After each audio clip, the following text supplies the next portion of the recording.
Hello everyone, good afternoon and welcome to today's class. I'll be starting in 5 minutes so that more people can join in. In the meanwhile, if you have any doubts or queries, feel free to ask them.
let's start with today's session. We're gonna have a short class today in comparison to the other classes because I'll be completing the classification of membrane proteins, right? So if you remember this chart, this one, so here we have wait a minute, yeah. So we have covered the peripheral proteins, we have covered the amphitrophic proteins, we have covered the integral proteins, but in integral proteins we only covered ectoendo and transmembrane. So the remaining part, that is type 1 to type 3 proteins, we're going to discuss today, and a little bit very like single slide or 1 minute discussion on lipid linked or lipid anchored proteins. Okay, so with this we'll finish our classification of membrane proteins, then we'll see a short maybe description or explanation about the functions of proteins, and then we'll go to our next topic. So for today's agenda, for today's class agenda, we have this only, that we're going to discuss this remaining transmembrane types of protein and lipid anchored. After this, our classification of both lipid as well as proteins will end, and after that we'll go into the functions of proteins. Okay.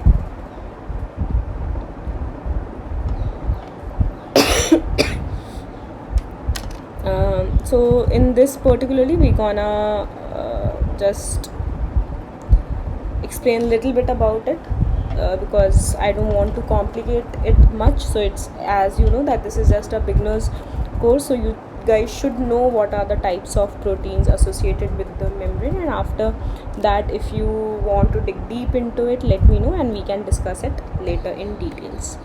Okay, so just a quick recap. So we studied about peripheral proteins, we studied about amphitrophic proteins, we studied about integral proteins. In integral proteins we studied about endo and ectoproteins, then transmembrane proteins. In transmembrane proteins, now we're gonna discuss different types of transmembrane proteins. So the type 1 or another type of transmembrane protein is single transmembrane alpha helix glycophorin. So we have also heard about the glycophorin in the previous discussions, if you remember, when we were studying about the hydropathy profile. So when we were learning about hydropathy index or Kite-Doolittle hydropathy index, we studied about this and we saw the hydropathy plot of glycophorin itself, and it was closely resembling the plot was closely resembling the orientation of the protein in the membrane, right? So glycophorin is one of the most studied of all membrane proteins. Its biological function remains uncertain. Glycophorins A and B are the major glycoproteins in the erythrocyte plasma membrane and bear the antigenic determinants of the Mn and Ss blood groups. The negative charge on glycophorin causes the erythrocyte to repel one another, preventing them from clumping in the blood. With age, the loss of sugars triggers destruction of old erythrocytes. Glycophorin A is a single span integral protein of 131 amino acids. The attached sugar tetrasaccharides are O-linked to serine or threonine, while the larger oligosaccharides are N-linked to asparagines. O-linked serine and threonine and N-linked asparagines are the usual way sugars are linked to the membrane proteins. This is the structure of cartoon structure of glycophorin. As you can see, this is the C-terminal, which is towards the inner side of the cell or facing towards the cytosol. This is the transmembrane part, which is majorly alpha helix, and this is the N-terminal, which is facing towards the outside of the cell or the ECM. And on this N-terminal there are sugars attached. There are two ways the sugars can be attached to the protein, via N-linked and O-linked glycosylation. So here comes the importance of knowing the structure of the proteins. So if you remember, we studied about proteins which have OH and N in their side chain, the R group. So these are the places where the glycosylation can take place. So if serine or threonine molecules are present in the protein, they are open for glycosylation, and whenever sugar is added to these residues, these amino acid residues, that is serine or threonine, It is called O-linked glycosylation. Why?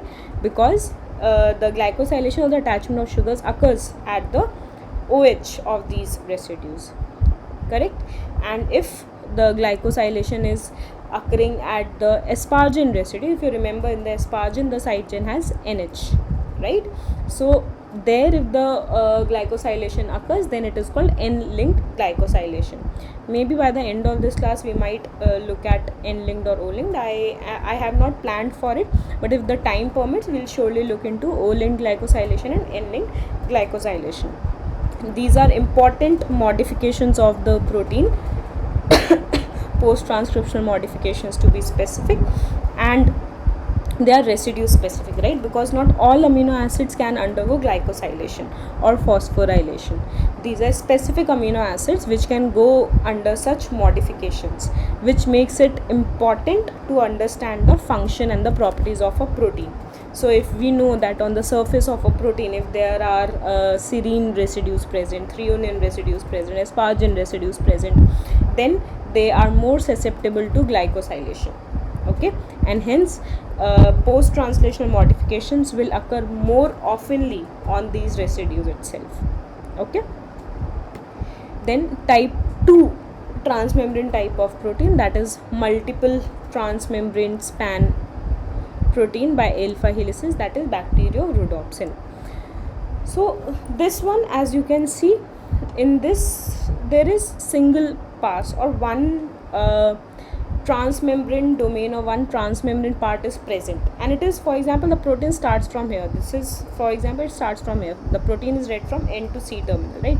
The protein starts from here, spans the membrane, and then the C terminal, correct? But another possibility can be, what if the protein starts from here, goes to the membrane, again transfers the membrane multiple times, and then gets completed, or its C terminal is in the other side of the protein, correct?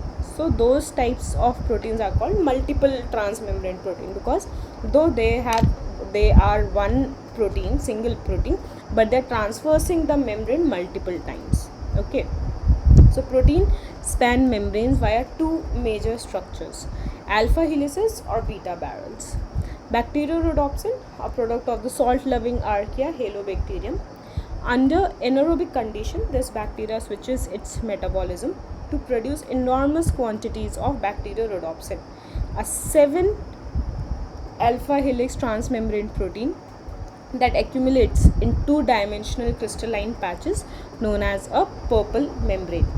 The protein was shown to have 7 transmembrane alpha helices, accounting for 80% of the protein's mass.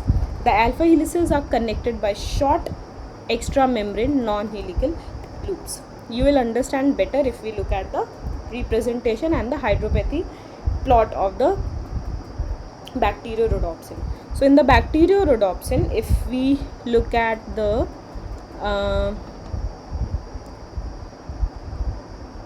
okay, so this is the N terminal, this is N terminal, and this is C terminal, right? So if we start from here, N terminal, you can see this is the membrane span, correct? So in the membrane span, you can see that there are A, B, C, D, E, F, G prime and G. Let's call it G itself. It is also traversing the membrane, right? So there are 7 times this protein is spanning the membrane. It is still a same single protein, right? But still it is starting from here, ending here, indicating that it is a multiple pass membrane protein, right? And most of the time, if a protein is integral type of protein or transmembrane protein, they majorly have 2 secondary structures, right, which are called alpha helix and beta sheet. But till now we have only seen alpha helices. Even here, this rectangular representation of transmembrane domains represent that it is of alpha helical nature, okay? So if we want to understand the orientation of the protein in the membrane, so what was the tool which we discussed that we can exploit if a sequence is given for a protein and we want to understand whether this protein is a transmembrane protein or not? So that tool was hydropathy plot, correct? So you can see the hydropathy plot in the top of your screens. You can easily see the positive values indicate highly hydrophobic regions, right, indicating that these will be the ones which will be present in the membrane, because membrane will favor only the hydrophobic will only favor the hydrophobic residues, correct, because the interior of a membrane is hydrophobic in nature.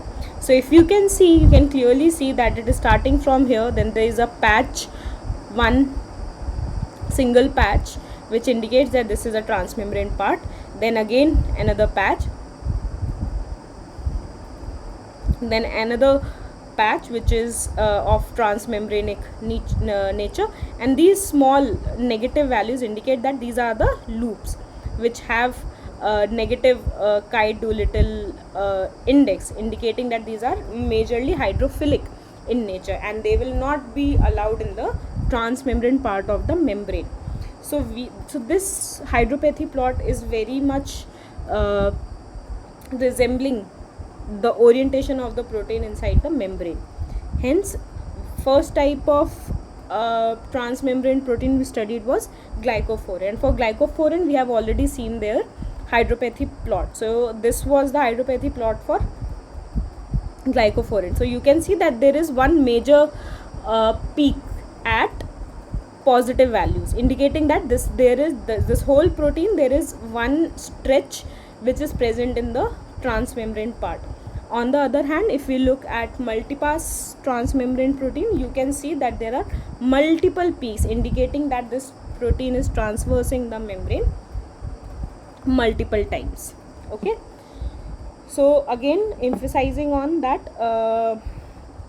hydropathy plot do give you an absolute understanding of the orientation of protein in the membrane.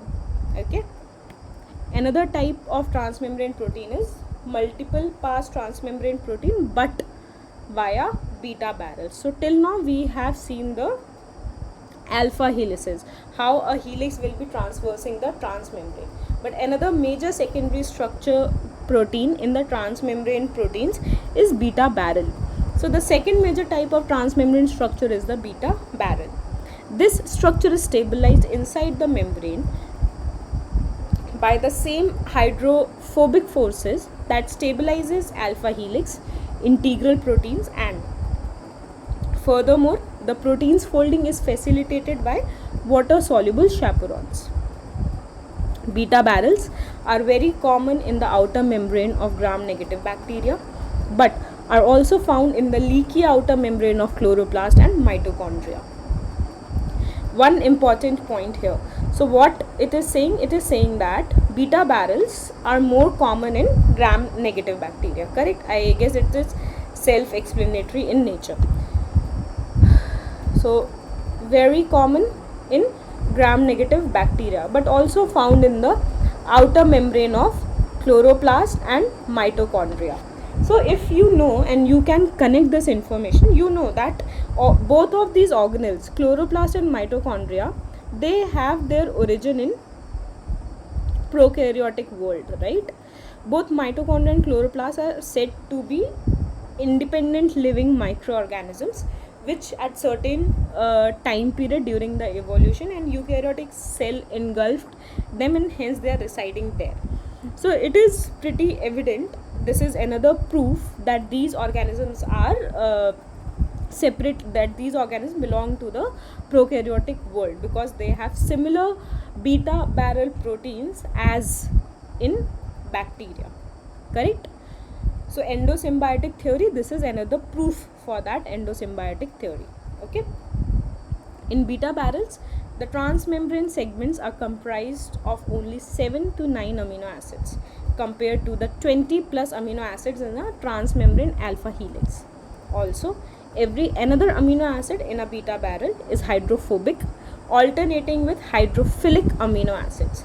This makes detecting transmembrane beta barrel segment by hydropathy plot much more difficult than a alpha helix segment.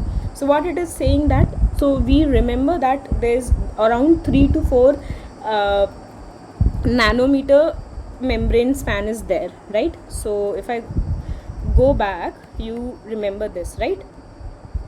This. So this is the total width of the membrane, and for a transmembrane protein to span, it needs to at least span this region of the membrane, which is around 2.7 to 3.2 nanometer long, correct?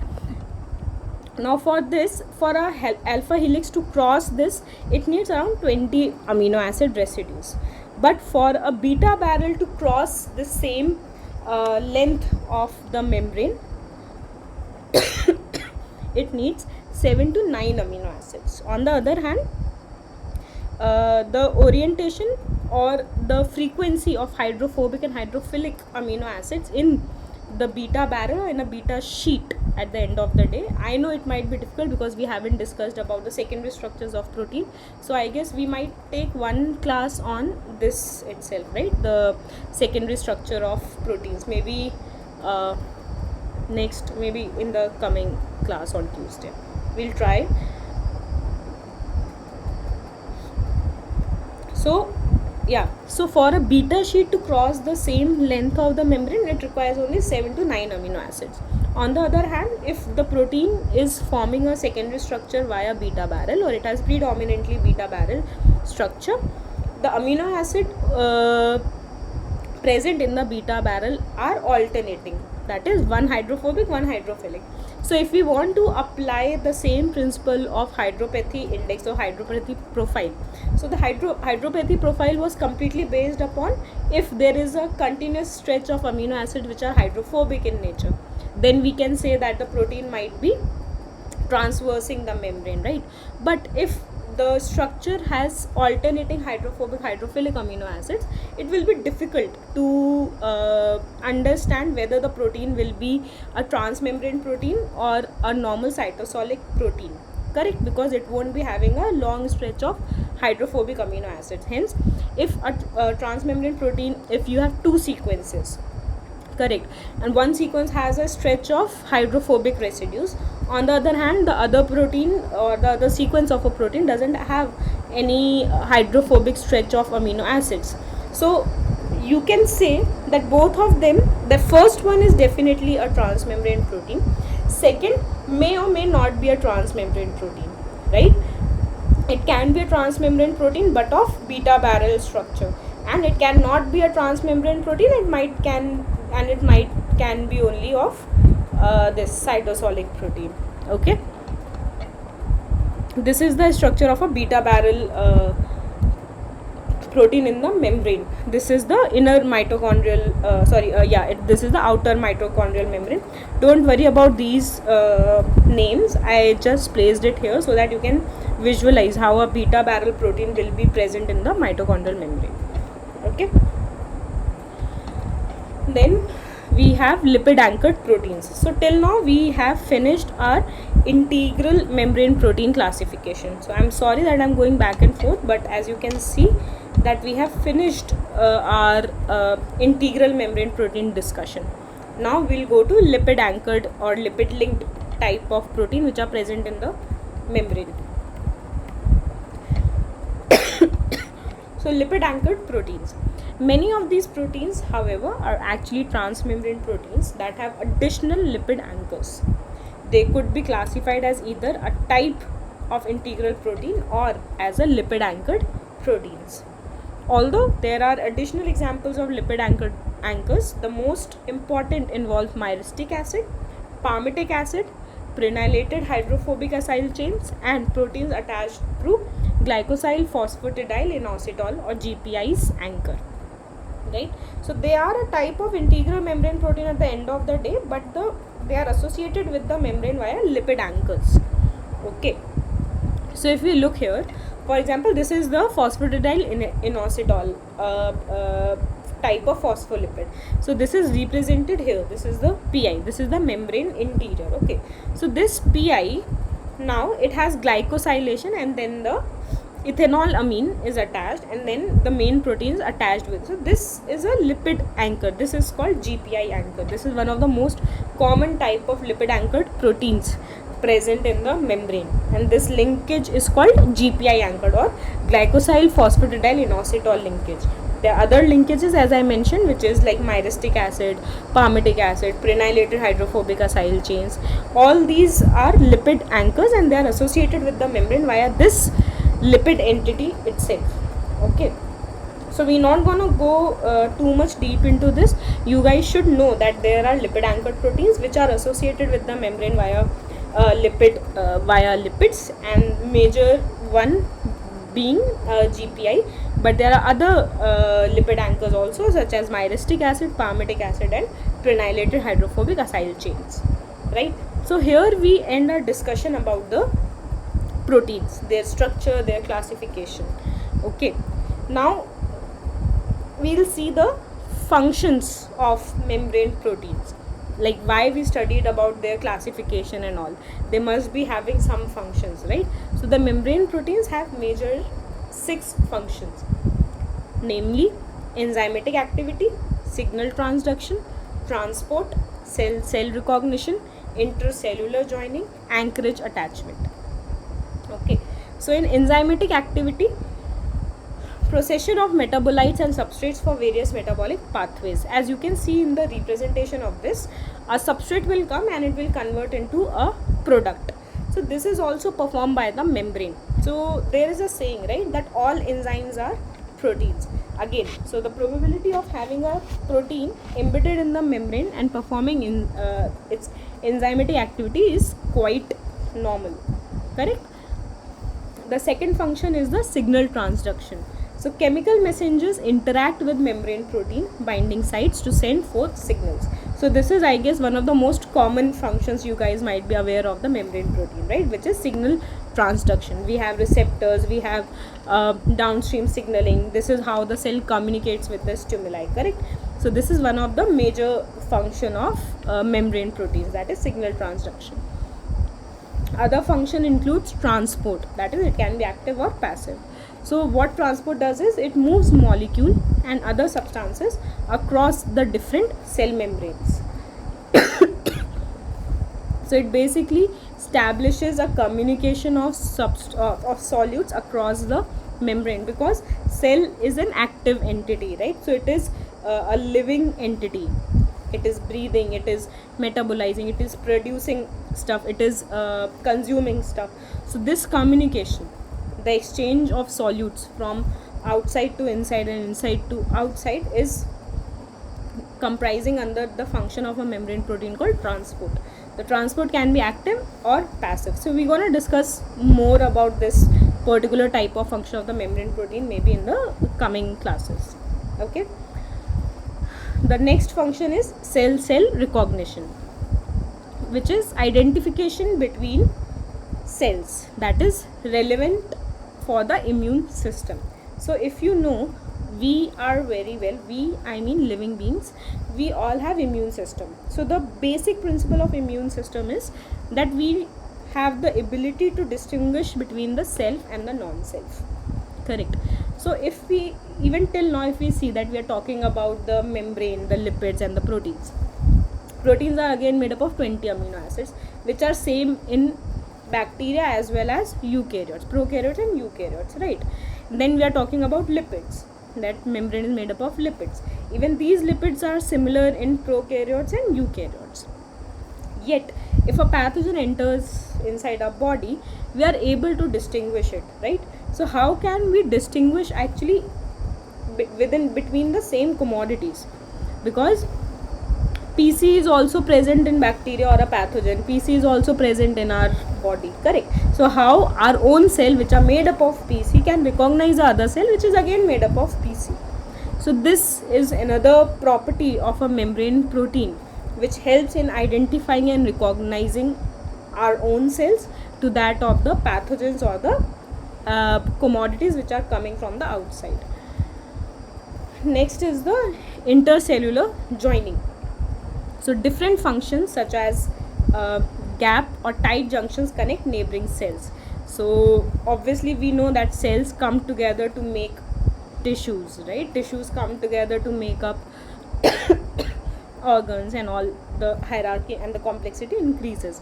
So So how these cells are connected with each other? It is via intercellular joining or gap junctions. All these are made up of proteins at the end of the day, and these proteins are embedded in the membrane. Last but not the least function of the membrane protein is anchorage or attachment. So important for cytoskeletal network, protein location, and uphold of certain shapes. So what happens is, you have a cell, right, but it needs to be stabilized in the ECM, or it needs to be connected from the extracellular with the extracellular space. So even that is being provided by the proteins which are present in the membrane. Similarly, these proteins are also connected via cytoskeletal elements from inside the cell, okay, so that they can be kept at the localized in a localized way.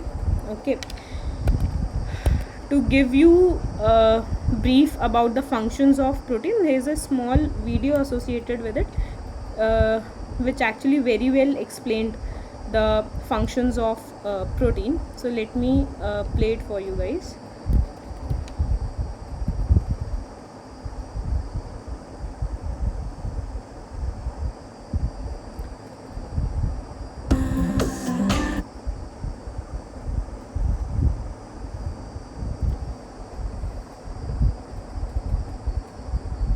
It's showing the 6 major functions of membrane proteins. I suggest you watch the video and you come back to this, and this is kind of the self-quiz, and can you understand all these images? Right now they may not make a lot of sense, but if you look through the slides, I have a 1 on each, and then come back to this, and hopefully it'll make more sense. Starting with the first one, transport. So one of the major functions is transport. This slide may look familiar from one of the previous ones. It is an important function. There's many different forms of transport. In general, here on the left side of the image, we have our proteins that span the membrane. These may provide hydrophilic channels across membranes that is selective for a particular solute. In this case, it's allowing the little green molecules to come through. On the right side of the image, these carrier proteins require energy. They're actively grabbing these more oval molecules and transporting them through the phospholipid bilayer. Another major function is enzymatic activity. A protein built into the membrane may be an enzyme with the active site exposed to the substances in adjacent solution. In some cases, several enzymes in the membrane are organized as a team that carries out sequential steps of metabolic pathways. So we see the example here. We have lactose, and remember ACE at the end of any word indicates it could be an enzyme. In this case it is. It's taking our lactose and breaking them apart, this disaccharide from our carbohydrates, into its 2 monosaccharides, a glucose and a galactose. So here's our disaccharide, lactose, being broken apart into its 2 monosaccharides, glucose and galactose. And this is because of enzymatic activity that's embedded into the membranes. And remember, enzymes are specific types of proteins. All enzymes are proteins, but not all proteins are enzymes. Signal transduction. So a membrane protein may have a binding site with a specific shape that fits the shape of a chemical messenger, such as a hormone. The external messenger or signal may cause a conformational change in the protein receptor that relays that message inside the cell. What does that mean? That simply means we have a receptor protein embedded in the cell membrane here. It's binding to a specific hormone, and that is basically leading to secondary messages and a response in the cell. Remember, our active site is very particular in what it's binding to. It's a very specific shape. Gave the example in the lock and key model. Another major function, there are cell-to-cell recognition. Some glycoproteins serve as identification tags that are specific to recognize by other cells. This is very important in the immune system. We want to know what cells are self and what cells are foreign. So these glycoproteins are very important. So just highlighting one right here for cell recognition. So cells can recognize other cells for binding purposes, could be for attacking purposes, to recognize what self versus something that's not self might be. The fifth one along those same lines are intercellular joining. Membrane proteins of adjacent cells may hook together in various kinds of junctions, such such as gap or tight junctions. This can help allow cells to closer communicate, can allow for easier exchange of materials. So this intercellular joining is another major function of our membrane proteins. 6, attachment of the cytoskeleton and extracellular matrix, which is abbreviated ECM on some occasions. These microfilaments and other elements of the cytoskeleton may be bonded to membrane proteins. So we have our microfilaments here of the cytoskeleton. Here's our proteins kind of binding and holding everything together here. This function helps maintain cell shape, stabilizes the location of certain membrane proteins. Sometimes we want our proteins to be able to move through the fluid mosaic. Other times we want them fixed in place. And this can help maintain them in specific locations. Proteins adhere to the ECM and can coordinate extracellular and intracellular changes. Remember, ECM is referring to extracellular matrix. This kind of shows just a graphical representation of that. That is the 6 major functions.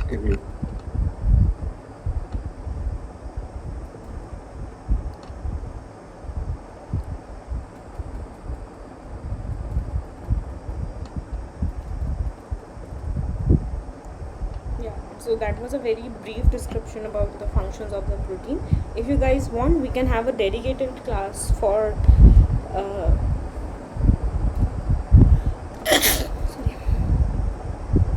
for explaining each function. Otherwise we can move to maybe discuss about the transport and all, though these are the major functions of a membrane protein, right? So we cannot say which one is important, which one is not. These all are very important functions of proteins, which gives the functionality to the cell membrane.